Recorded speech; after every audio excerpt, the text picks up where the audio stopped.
ধন্যবাদ বন্ধুরা।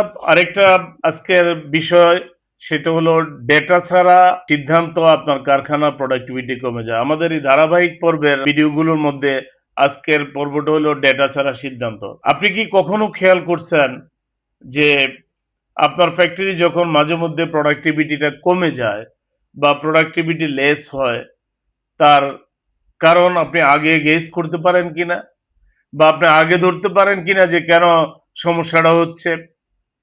হ্যাঁ, যারা ধরতে পারেন না তাদের মূল কারণ হলো যে প্রতিটা অপারেশনের ডেটা আপনার কাছে নেই।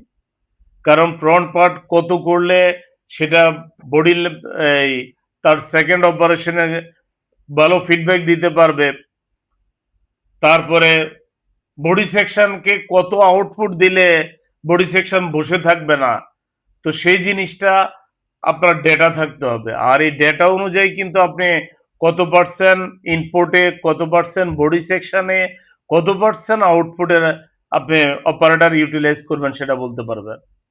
সো এই জন্য অপারেশনের ডেটাগুলো আপনাকে অত্যন্ত সুন্দরভাবে রক্ষণাবেক্ষণ করতে হবে। সো বিশ্ববিখ্যাত কোয়ালিটি ম্যানেজমেন্টের বিশেষজ্ঞ ডব্লিউ এডওয়ার্ডস ডেমিং বলেছিলেন, without data your just another person with an opinion. অর্থাৎ ডেটা ছাড়া সিদ্ধান্ত মানে ব্যক্তিগত মতামত।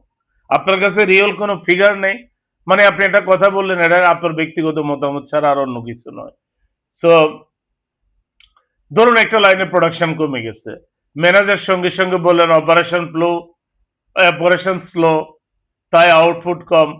কিন্তু যখন প্রোডাকশন ডেটা বিশ্লেষণ করা হলো, দেখা গেল আসল সমস্যা অপারেটর নয়, ফ্যাব্রিক শর্টেজের কারণে বা কোনো একটা অপারেশন ল্যাকের কারণে অপারেটররা কাজ পাচ্ছে না, বা কোনো ম্যাটেরিয়ালসের কারণে।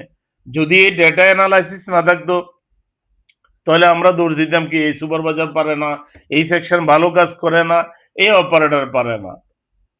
তো এভাবেই ভুল সিদ্ধান্তগুলো প্রোডাক্টিভিটিকে কমিয়ে দেয়, প্রতিষ্ঠানের ক্ষতি বাড়ায়। সো কিভাবে সমাধান করবেন? পাওয়ার বিআই ড্যাশবোর্ড বা আপনি এক্সেল ড্যাশবোর্ড ইউজ করতে পারেন।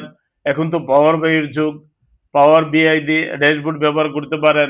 রিয়েল টাইম কেপিআই নিয়মিত পর্যবেক্ষণ করুন, আওয়ারলি প্রোডাকশন অ্যানালাইজ করুন, যাতে সমস্যাগুলো হওয়ার সঙ্গে সঙ্গেই ধরা যায়। যেখানে সিদ্ধান্ত ভিত্তিক ডেটা, সেখানে উন্নতির সম্ভাবনা বেশি। সো আপনার ফ্যাক্টরিতে কি হচ্ছে? এ ধরনের কোনো সমস্যা হচ্ছে, বা আপনি কিভাবে সমাধান করেন? আপনার মূল্যবান মতামত ভিডিও কমেন্টসে জানাবেন। আর ভিডিওটি ভালো লাগলে লাইক, কমেন্ট, শেয়ার করবেন। ধন্যবাদ।